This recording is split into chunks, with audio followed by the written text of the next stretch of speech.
Mantan Gubernur Jawa Barat Ridwan Kamil dikabarkan rumah di Bandung dilakukan penggeledahan oleh KPK. Menanggapi hal tersebut, mantan Presiden Joko Widodo memberikan tanggapannya berikut ini. Ya, semua proses hukum harus kita hormati. Ini jadi pelajaran juga untuk yang lain atau gimana, Pak? Ya, saya kira semuanya bisa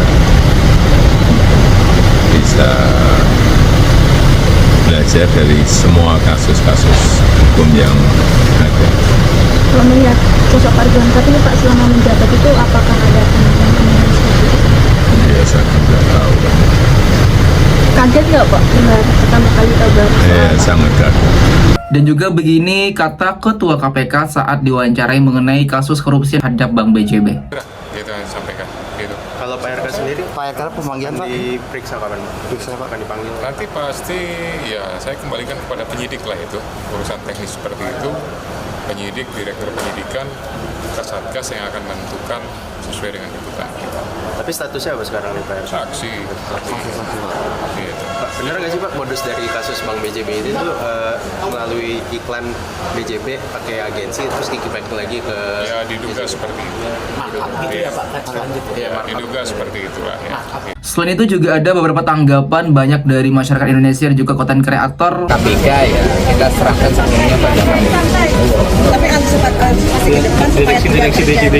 ya. Kalau antisipasinya yang pertama kan dirutnya kan sudah mengundurkan diri, kemudian penggantinya kan sudah ada, dan memang begini deh kalau saya jelasin bahwa ke depan pemerintah Provinsi Jawa Barat sebagai pemegang saham mayoritas akan melakukan langkah-langkah di RUPS. Yang pertama adalah kita ingin melakukan restrukturisasi.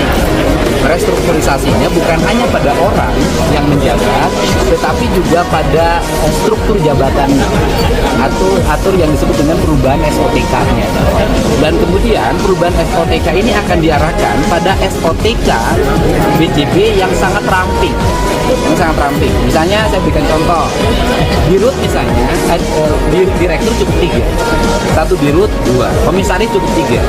Kemudian struktur yang bahasa saya tuh wakil-wakil dirut tuh itu mesti ada. Jumlah cabang harus dirampingkan. Kemudian biaya operasional harus diturunkan karena biaya operasional Bank Jabar hari ini hampir mencapai 90%. Gitu kan, harus diturunkan ke angka 45. Nah, sehingga orang yang memiliki kecakapan dengan struktur yang ramping, biaya operasional yang efisien, bank akan tumbuh kepercayaan publiknya dengan baik. Itu yang akan menjadi fokus kita ke depan. Dan saya tegaskan bahwa meskipun saya politisi, saya tidak akan menggunakan kekuatan politik saya untuk Bank Jabar. Bank Jabar murni harus menjadi kekuatan politik perbankan, bukan politik praktis berbasis elektoral. Bukan. Saya ingin itu, dan saya pastikan tidak ada satu orang pun yang berasal dari tim sukses saya yang masuk ke Bank Jabar.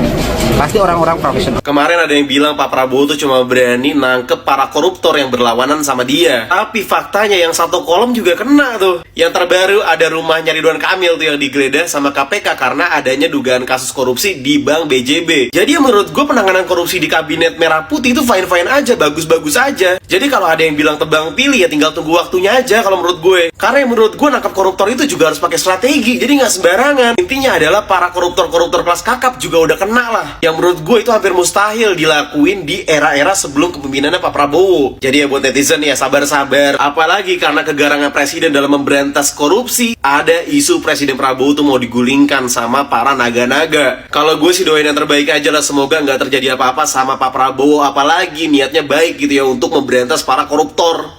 KPK geledah rumah Ridwan Kamil, mantan Gubernur Jawa Barat terkait kasus korupsi BJB atau Bank Pembangunan Jawa Barat Banten.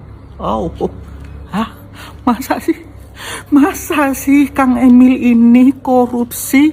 Padahal Kang Emil ini kan terkenal sebagai pejabat yang santun, sopan, jujur, bersih, baik hati, kerjanya bagus, nggak neko-neko, pinter. Tapi masa iya Kang Emil ini korupsi, atau sengaja dijadikan tersangka korupsi, atau gimana, atau dituduh gimana? Aduh, nggak tahu gimana ini ya. Menurut netizen gimana? Kang Emil ini bener-bener korupsi atau bagaimana? Ini sih terkait kasus markup pengadaan iklan Bank BJB yang merugikan uang daerah senilai 200 miliar. Wow, 200 miliar. Ya, mudah-mudahan KPK benar-benar menyelidiki ini sampai tuntas dengan benar. Kalau memang Kang Emil ini bersalah, ya harus diproses secara adil. Kalau memang nggak bersalah, ya semoga yang salah siapa itu ketangkep ya. Kita doakan semoga Kang Emil ini baik-baik saja. Saya sih nggak curiga ya kalau Kang Emil itu korupsi, karena kelihatannya Kang Emil baik-baik aja, nggak bermasalah sebagai pejabat, ya kan? Kalau menurut netizen gimana? Kang Emil ini bersalah? Apa yang menyebabkan rumah Ridwan Kamil digeledah KPK? Jadi hari ini warga Jawa Barat dikejutkan nih, karena rumah mantan gubernur Provinsi Jawa Barat, yaitu Ridwan Kamil, digeledah oleh KPK soal dugaan kasus korupsi Bank BJB. Jadi 2 tahun yang lalu, sekitar tahun 2023, gue pernah membuat sebuah tulisan yang berjudul Ridwan Kamil merupakan pemimpin gincu dan anti kritik. Dalam tulisan tersebut, gue bilang bahwa Ridwan Kamil adalah gubernur yang manis akan gincu, yang mengutamakan pencitraan dan penuh kepura-puraan, bahkan anti kritik.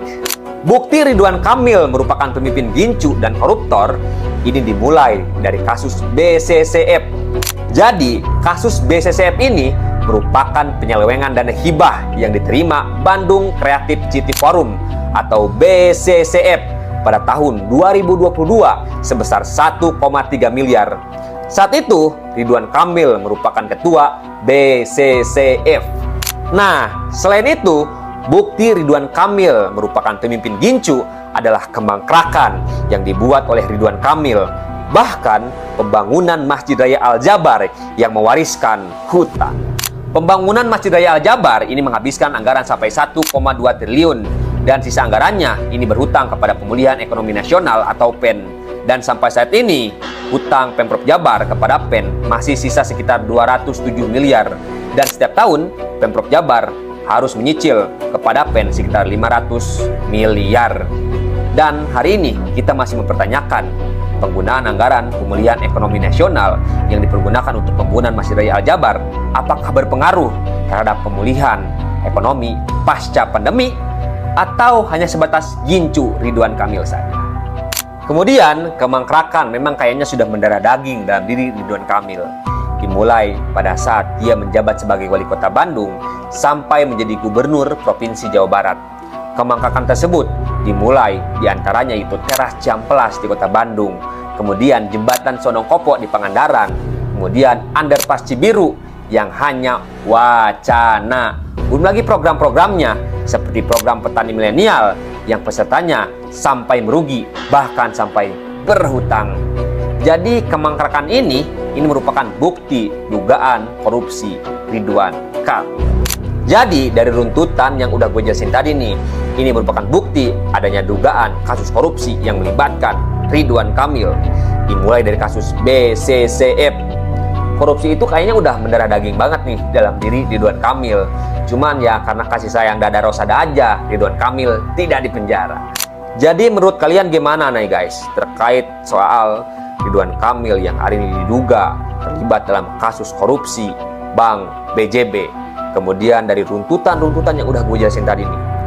Jadi 5 faktor rumah Ridwan Kamil digeledah KPK.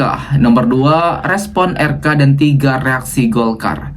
Rumah mantan Gubernur Jawa Barat Ridwan Kamil atau RK di Bandung digeledah Komisi Pemberantasan Korupsi KPK pada Senin 10 Maret 2025. Penggeledahan diduga terkait kasus dugaan korupsi Bank BJB. Ketua KPK Setio Budianto menuturkan telah mengeluarkan surat edaran penyidikan atau sprindik terhadap kasus tersebut, namun belum menjelaskan lebih jauh mengenai pihak-pihak yang berpotensi menjadi tersangka. Dia hanya mengatakan perkembangan berikutnya akan disampaikan dalam konferensi pers. Bagaimana fakta-fakta penggeledahan rumah mantan calon gubernur DKI Jakarta tersebut?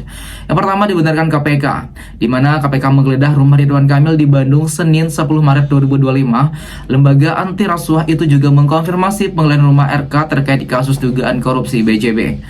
Hal senada juga disampaikan juru bicara KPK Tessa Mahardika Sugiarto, namun dia belum bisa menjelaskan lebih detail terkait penggeledahan tersebut. Respon RK, Ridwan Kamil turut buka suara terkait penggeledahan yang dilakukan tim penyidik KPK di rumah pribadinya, Cidadap, Kota Bandung, Senin 10 Maret 2025. Dia memberi respons melalui tulisan secarcik kertas ke awak media. Tulisan yang diketik dan diprint itu diserahkan salah seorang penghuni rumahnya. Kertas tersebut berisi beberapa poin pernyataan dengan nama tertulis Ridwan Kamil. Salah satu informasi yang bisa diketahui dari tulisan tersebut bahwa Kang Emil membenarkan tim KPK mendatangi kediamannya. Penggeledahan tersebut terkait kasus dugaan korupsi Bank BCB. RK kooperatif saat mendatangi rumahnya, Ridwan Kamil menyebut tim KPK menunjukkan surat tugas resmi. Sebagai warga negara yang baik, dia kooperatif dan akan membantu tim KPK secara profesional. Namun, Kang Emil menolak mendahului tim KPK dalam memberikan keterangan, maka itu dia mempersilahkan awak media bertanya langsung kepada KPK terkait informasi resmi penggeledahan rumahnya. Respons dari Partai Golkar. Sekjen Partai Golkar Muhammad Sarmuji ikut buka suara merespon langkah KPK menggeledah rumah Ridwan Kamil. Menurut dia, Golkar tetap menghormati proses hukum yang dialami RK. Dia menyerahkan sepenuhnya proses hukum yang mendera RK kepada KPK, biar aparat hukum bekerja sesuai kaidah-kaidah hukum, ungkap Sarmuji.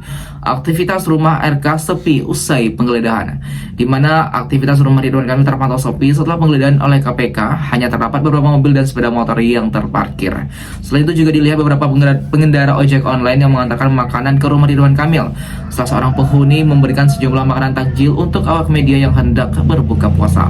Namun penghuni rumah enggan memberikan keterangan terkait penggeledahan yang dilakukan oleh tim KPK tersebut. Lantas bagaimana tanggapan kalian mengenai hal tersebut? Silahkan berikan komentarnya di bawah ini sebanyak-banyaknya.